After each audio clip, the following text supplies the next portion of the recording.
Yayasan Buddha Suci Indonesia bersama TNI Polri dan pemerintah Provinsi Sumatera Utara menggalang hati untuk bersinergi bersama menghadapi pandemi COVID-19. Berbagai bantuan seperti paket sembako dan alat pelindung diri telah disalurkan bersama guna membantu masyarakat yang terdampak COVID-19.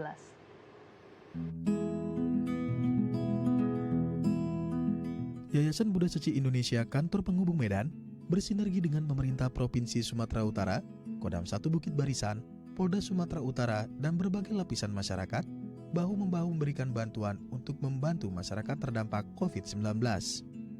Para relawan Yayasan Buddha Suci Kantor Penghubung Medan bersama dengan anggota TNI dan Polri turun langsung membagikan 31.060 paket bantuan sembako kepada warga yang harus melaksanakan program pembatasan sosial berskala besar dan tidak bekerja.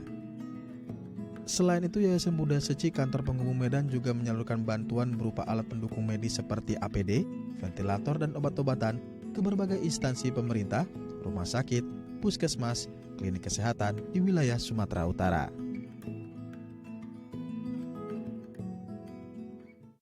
Dan saat ini kita sudah terhubung dengan Bapak Edi Rahmayadi selaku Gubernur Sumatera Utara dan juga Bapak Mujianto selaku relawan Seci Sumatera Utara. Selamat pagi, Pak Edi dan juga Pak Muji.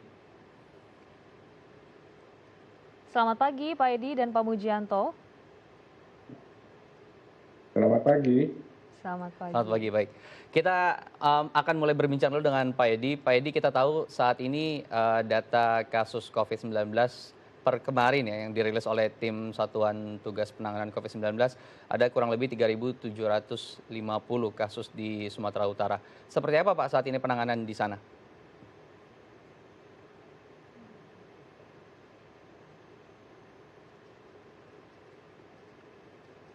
Ya, Pak Edi.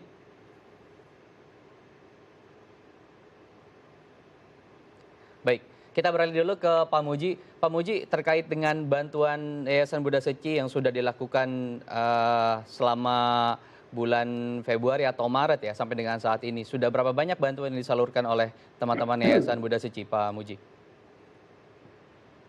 Selamat pagi. Dari Yayasan Buddha Suci Medan, pada awal pertama kita dapat tugas dari dampak COVID-19 ini, utama kan relawan semua sudah siap. Mereka persiapan pertama APD itu masker. Setelah itu kita dapat bantuan dari Jakarta Pusat, APBD yang lain-lain, sehingga kita laksanakanlah yang pertama itu kita sudah jalankan.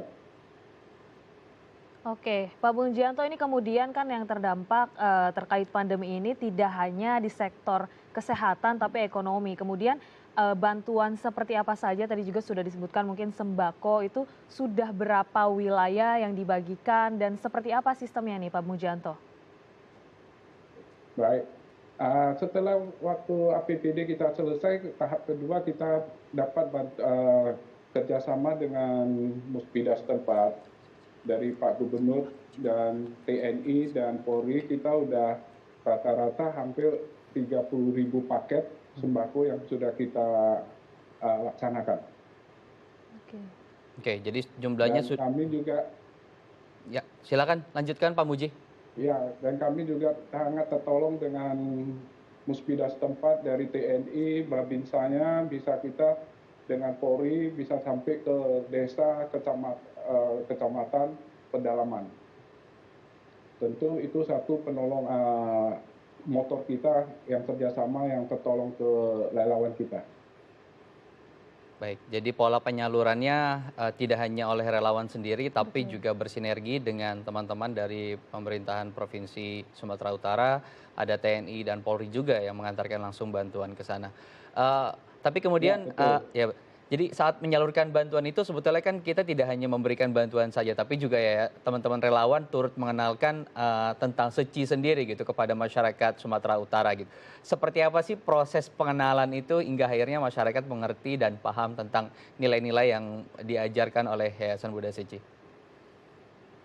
tentu sangat manfaat sekali pada saat itu COVID di Sumatera Utara banyak, seperti contoh aja yang belum perusahaan yang bangkrut tapi sudah dibatasin, Hmm. restoran semua itu yang kita tutup, sehingga karyawannya itu sangat dampak, sehingga dapatlah bantuan sembako melalui Yayasan Buddha Suci.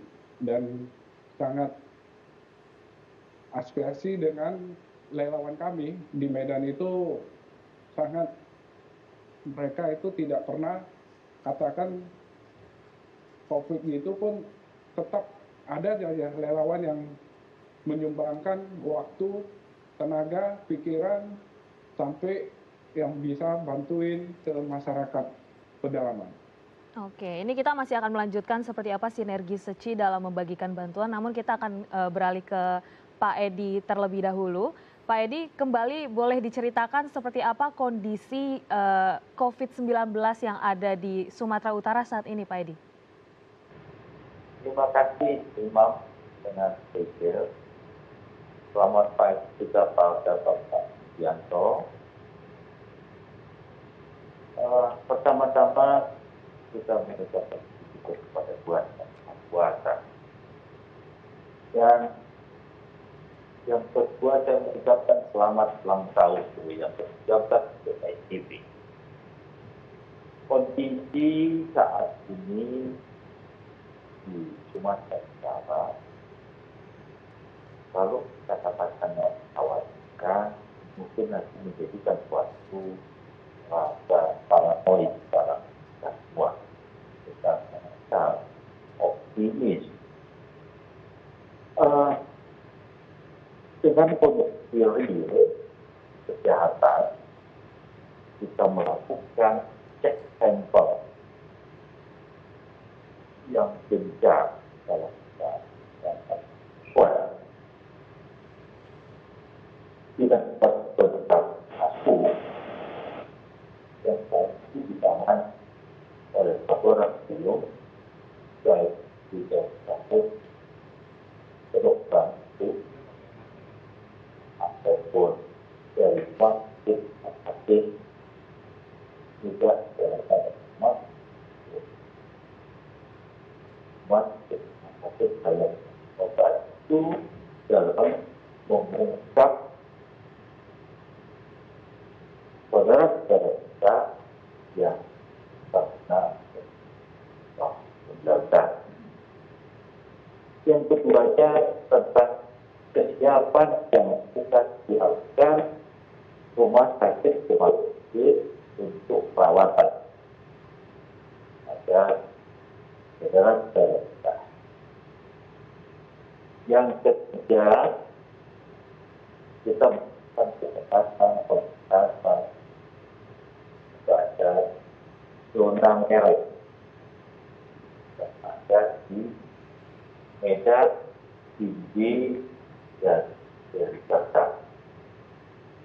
Ini kita lakukan pengetatan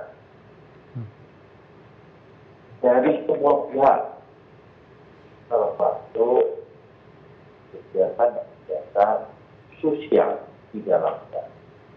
Ada kemudian kedua yang juga merupakan dari bantuan dari justice. Itu masih pada masyarakat kita yang kita lakukan bersama Pak Oki. Demikian Saudara Imam dan Cecil. Baik.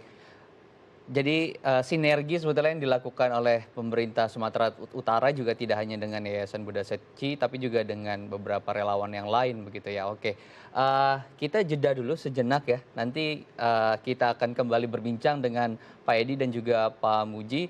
Dan untuk Anda pemirsa jangan kemana-mana, tetap bersama kami pemirsa di Halo Indonesia.